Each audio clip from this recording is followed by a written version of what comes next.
இன்றைக்கி நம்ம இந்த வீடியோ என்ன பார்க்க போகிறோம்னா, ரொம்ப நாள் கழித்து வந்திருக்கோம் அசத்தலான ஏர்போர்ட் ஜாப் பற்றி தான் பார்க்க போகிறோம். இந்த ஜாப் பற்றி பார்க்குறதுக்கு முன்னாடி இது வரைக்கும் யாரெல்லாம் நம்ம டெலகிராம் சேனலில் ஜாயின் பண்ணலையோ அவங்களாம் ஜாயின் பண்ணிக்கோங்க. அதுக்கான லிங்க்கை வந்து நான் கீழே டிஸ்கிரிப்ஷனில் கொடுத்துருக்கேன். அதை கிளிக் பண்ணி ஜாயின் பண்ணிக்கோங்க. இந்த ஜாப்புக்கான எஜுகேஷன் குவாலிஃபிகேஷன் பொறுத்த வரைக்கும் நீங்கள் வந்து ஏதாச்சும் ஒரு டிகிரி நீங்கள் வந்து பாஸ் பண்ணியிருந்தாலும் இந்த ஜாப்புக்கு நீங்கள் எலிஜிபிள் தான். அது போக சேலரி வந்து 27,450 ஸ்டார்ட் ஆகுது. அது போக எக்கச்சக்க அலவன்சஸும் இருக்குது. இவங்க வந்து என்ன போஸ்ட்டுக்கு வந்து ஆட் வந்து ரெக்கமெண்ட் பண்ணுறாங்கன்னா, எக்ஸிக்யூட்டிவ் அப்படிங்கிற போஸ்ட்டுக்கு வந்து ஆட் ரெக்கமெண்ட் பண்ணுறாங்க. வேகன்சிஸை பொறுத்த வரைக்கும் மொத்தம் வந்து 230க்கு மேற்பட்ட வேகன்சிஸ் வந்து இங்கே இருக்குது. இதுக்கு வந்து மேல் அண்ட் ஃபீமேல் 2 பேர் வந்து இந்த ஜாப்புக்கு வந்து எலிஜிபிள் தான். இந்த ஜாப்பை பொறுத்த வரைக்கும் நீங்கள் வந்து டேரெக்டாக இன்டர்வியூ வச்சு மட்டும் தான் ஆட் ரெக்கமெண்ட் பண்ணுறாங்க. அதுக்கான இன்டர்வியூ டேட் வந்து என்னெல்லாம் ஸ்டார்ட் ஆகுதுன்னா, February மாதம் 1ஆம் தேதியிலேருந்து 3ஆம் தேதி வரைக்கும் இந்த ஜாப்க்கான இன்டர்வியூ நடக்குது. சரி வாங்க, இந்த ஜாப்க்கு வந்து எப்படி அப்ளை பண்ணுறது, வேறு என்னென்ன போஸ்ட்டுக்கெலாம் ஆட்டோ ரெக்கமெண்ட் பண்ணுறாங்க, அதுக்கான எஜுகேஷன் குவாலிஃபிகேஷன் எல்லாத்தையும் டீட்டெயிலாக இந்த வீடியோவில் பார்க்கலாம். இது வரைக்கும் யாரெல்லாம் நம்மளோட சேனலை சப்ஸ்கிரைப் பண்ணலையோ அவங்களும் சப்ஸ்கிரைப் பண்ணிடுங்க. அப்படியே பக்கத்தில் இருக்க பெல் ஐக்கானையும் கிளிக் பண்ணிடுங்க. அப்போ தான் நம்ம போடக்கூடிய வீடியோ வந்து உடனே அவங்க வந்து சேரும். சரி வாங்க, நம்ம வீடியோக்குள்ளே போகலாம். இன்றைக்கி நம்ம பார்க்க போகிற ஜாப்க்கான நோட்டிஃபிகேஷன் வந்து எங்கேருந்து வந்திருக்குன்னா, ஏர் இந்தியா ஏர்போர்ட் சர்வீஸ் லிமிடெட்லேருந்து வந்திருக்கு. இந்த ஜாப்க்கான நோட்டிஃபிகேஷன் வந்து என்றைக்கு வந்திருக்குன்னா, ஜனவரி மாதம் 17ஆம் தேதி தான் ஜாப்க்கான நோட்டிஃபிகேஷன் வந்திருக்கு. இவங்க வந்து என்னென்ன போஸ்ட்டுக்கு வந்து ஆட்டோ ரெக்கமெண்ட் பண்ணுறாங்கன்னா, செக்யூரிட்டி எக்ஸிக்யூட்டிவ் அப்படிங்கிற போஸ்ட்டுக்கு வந்து ஆட்டோ ரெக்கமெண்ட் பண்ணுறாங்க. அதுவும் எந்தெந்த லொக்கேஷனில் வந்து இந்த ஜாப் இருக்குன்னா, சென்னையிலையும் மும்பையில் மட்டும்தான் இருக்குது. சென்னையில் வந்து மொத்தம் வந்து 34 வேகன்சிஸும், மும்பையில் வந்து 96 வேகன்சி இருக்குன்னு சொல்லியிருக்காங்க. இந்த ஜாப்க்கு வந்து ஒன்லி வந்து நமக்கு இன்டர்வியூ மட்டும்தான் இருக்கும். இன்டர்வியூ வச்சு மட்டும்தான் இவங்க வந்து ஆட்டோ ரெக்கமெண்ட் பண்ணுறாங்க. இதுக்கான இன்டர்வியூ டேட்ஸ் என்றைக்கெலாம் இருக்குன்னா, சென்னையை பொறுத்த வரைக்கும் February மாதம் 1ஆம் தேதி, 2ஆம் தேதி, 3ஆம் தேதி இந்த 3 நாள் வந்து உங்களுக்கு வந்து இன்டர்வியூ இருக்குன்னு சொல்லியிருக்காங்க. இன்டர்வியூ டைமிங்கை பொறுத்த வரைக்கும் உங்களுக்கு வந்து காலையில் 9 மணிலேருந்து 12 மணி வரைக்கும் உங்களுக்கு வந்து இன்டர்வியூ நடக்கும்னு சொல்லியிருக்காங்க. லொக்கேஷன் எங்கன்னா AA airport services limited, AA unity complex, Pallavaram, containment, Chennai 6,43,000 இந்த இடத்துல தான் உங்களுக்கு வந்து உங்களுக்கான வென்யூ, அதாவது இன்டர்வியூ நடக்கிற இடம். உங்களுக்கு ஃபஸ்ட்டு வந்து இந்த ஜாப்க்கு அப்ளை பண்ணுறதுக்கான நம்ம அப்ளிகேஷன் ஃபார்ம் வந்து ஃபஸ்ட்டு பார்த்துடலாம். இதுதான் இந்த ஜாப்க்கு அப்ளை பண்ணுறதுக்கான அஃபிஷியல் அப்ளிகேஷன் ஃபார்ம். இதில் வந்து ஃபஸ்ட்டு பார்ட் என்னென்னா, ஃபார் ஆஃபீஸ் யூஸ் ஒன்லி தான். இதை வந்து நீங்கள் வந்து எதுவுமே பண்ண வேண்டாம். அதில் அப்படி கீழே வந்தீங்கன்னா ஃபார்மேட் ஆஃப் அப்ளிகேஷன் போட்டுக்கல, இதை மட்டும் தனியாக பிரிண்ட் அவுட் எடுத்துக்கோங்க. எடுத்துக்கிட்டு நீங்கள் வந்து இதில் வந்து சைட்லேருந்து ஃபஸ்ட்டு உங்களோட ஃபோட்டோகிராஃபை வந்து நீங்கள் வந்து பேஸ்ட் பண்ணுற மாதிரி இருக்கும். இதில் கீழே வந்து பொசிஷன் அப்ளைடு ஃபார்ம் போட்டுக்கல, இதில் வந்து என்ன பொசிஷனுக்கு நீங்கள் அப்ளை பண்ணுறீங்களோ அதை எழுதிக்கோங்க. அதாவது செக்யூரிட்டி எக்ஸிக்யூட்டிவ் அப்படிங்கிற இதை வந்து நீங்கள் வந்து எழுதிக்கோங்க. அதுக்கப்புறம் வந்து செலக்டட் ஸ்டேஷன், அதாவது இப்போ நீங்கள் சென்னைக்கு தான் அப்ளை பண்ண போகிறீங்க. ஸோ அதனால் அதில் வந்து சென்னைன்னு போட்டுக்கோங்க. அதுக்கப்புறம் கீழே வந்து நீங்கள் எம்ப்ளாய்மெண்ட்டில் ரெஜிஸ்ட்ரேஷன் பண்ணிங்கன்னா அது ரெஜிஸ்ட்ரேஷன் நம்பர் கேட்டிருக்காங்க. ஸோ அதை கொடுத்துக்கோங்க. இன்கேஸ் நீங்கள் வச்சுருந்தீங்கன்னா எஸ் கொடுத்து அதில் கொடுங்க, இல்லைனா பிரச்சனை நோ கொடுத்து அதில் வந்து பிளாக்காக விட்டுருங்க. அதுக்கப்புறம் வந்து உங்களோட ஃபுல் நேம் கேட்டிருக்காங்க, அதுவும் பிளாக் லெட்டர்ஸில் எழுதிருக்காங்க. அதுக்கப்புறம் உங்களோட ஃபாதர் நேம் கேட்டிருக்காங்க. அதுக்கப்புறம் உங்களோட டேட் ஆஃப் பர்த் கேட்டிருக்காங்க. அதுக்கப்புறம் வந்து உங்களோட place and state of birth கேட்டிருக்காங்க, அதை கொடுத்துக்கோங்க. அதுக்கப்புறம் உங்களோட அட்ரஸ் கேட்டிருக்காங்க. அதுக்கப்புறம் பின்கோட், ஸ்டேட் கேட்டிருக்காங்க. உங்களோட மொபைல் நம்பர், அதுக்கப்புறம் வந்து இமெயில் ஐடி, இந்த ரெண்டுமே மேண்டட்டரியும் கேட்டிருக்காங்க. ஸோ கம்பல்சரி நீங்கள் கொடுத்தாகணும். அதுக்கப்புறம் வந்து உங்களோட ஜெண்டர் கேட்டிருக்காங்க. இதுக்கு வந்து போத் மேல் அண்ட் ஃபீமேல் 2 பேருமே எலிஜிபிள் தான். அதுக்கப்புறம் உங்களோட மேரிட்டல் ஸ்டேட்டஸ் கேட்டிருக்காங்க. நீங்கள் அன்மேரிடா, மேரிடா, டிவோர்ஸா அப்படின்னு கேட்டிருக்காங்க, அது கொடுத்துக்கோங்க.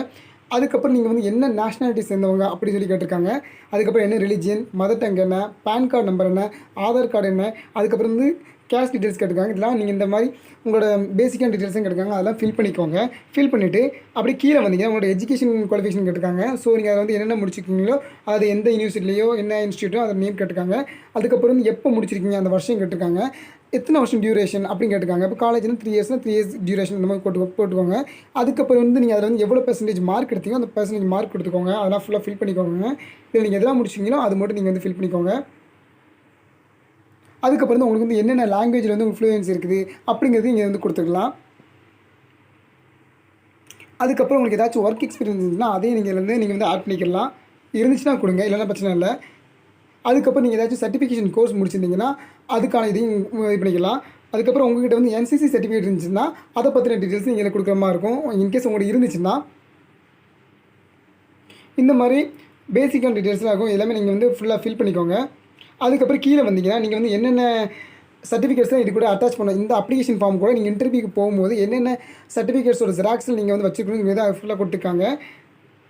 அதெல்லாம் கரெக்டாக பார்த்துக்கோங்க. மொத்தம் வந்து 22 விதமான சர்டிஃபிகேட்ஸ் வந்து கேட்டிருக்காங்க. அதில் வந்து உங்கள்ட்ட என்னெல்லாம் இருக்குதோ அதெல்லாம் மட்டும் நீங்கள் அட்டாச் பண்ணிக்கோங்க. அதுவும் நீங்கள் வந்து ஜெராக்ஸ் வந்து செல்ஃப் அட்டாஸ்டட், அதாவது உங்களோட சைன் பண்ணி தான் நீங்கள் வந்து அதை கொண்டு போகிற மாதிரி இருக்கும் அப்ளிகேஷன் ஃபார்ம் கூட. இந்த அப்ளிகேஷன் ஃபார்ம் அதுக்கப்புறம் அந்த ஜெராக்ஸ் காப்பீஸ் எல்லாமே சேர்த்து தான் நீங்கள் வந்து இன்டர்வியூக்கு வந்து போகிற மாதிரி இருக்கும்.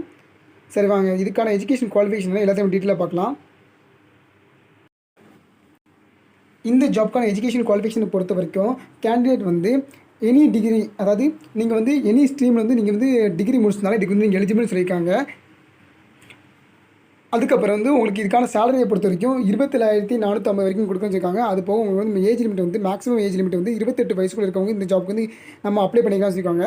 அது போக இன்கேஸ் நீங்கள் வந்து அந்த இன்டர்வியூவில் நீங்கள் பாஸ் ஆகிட்டீங்க அப்படின்னா உங்களுக்கு வந்து ஏபிஎஸ்சிசி அப்படிங்கிற கோர்ஸ்க்கான ட்ரைனிங் வந்து அவங்க கொடுப்பாங்க. அந்த ட்ரைனிங் டைமில் வந்து உங்களுக்கு வந்து அலவன்ஸாக 1000 ருபீஸ் வந்து பெர் மந்த்துக்கு வந்து கொடுப்பாங்க.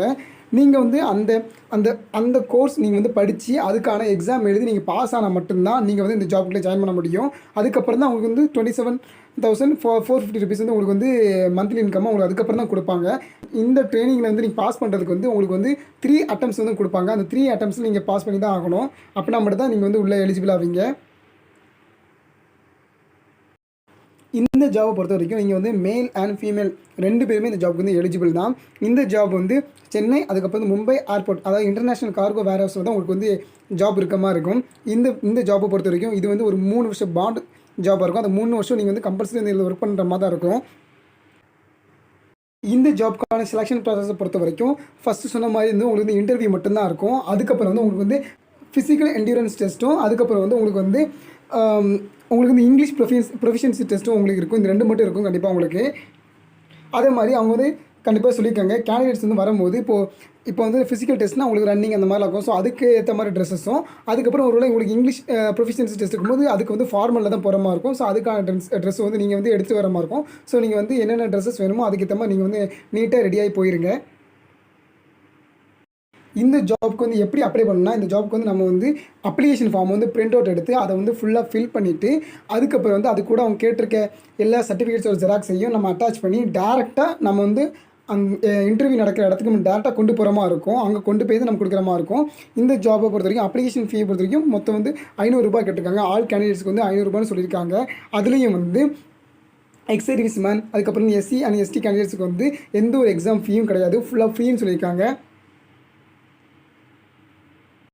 அதுபோக வந்து அப்ளிகன்ஸ் வந்து கவர்மெண்ட் அப்படி இல்லைனா செமி கவர்மெண்ட் அப்படி இல்லைனா பப்ளிக் செக்டர் அண்டர்டேக்கிங்கில் வந்து அவங்க ஒர்க் பண்ணுறாங்கன்னா நோ அப்ஜெக்ஷன் சர்டிஃபிகேட்டும் கண்டிப்பாக வந்து இன்டர்வியூக்கு முன்னாடி அவங்க வாங்கிக்கணும் அப்படின்னு சொல்கிறாங்க.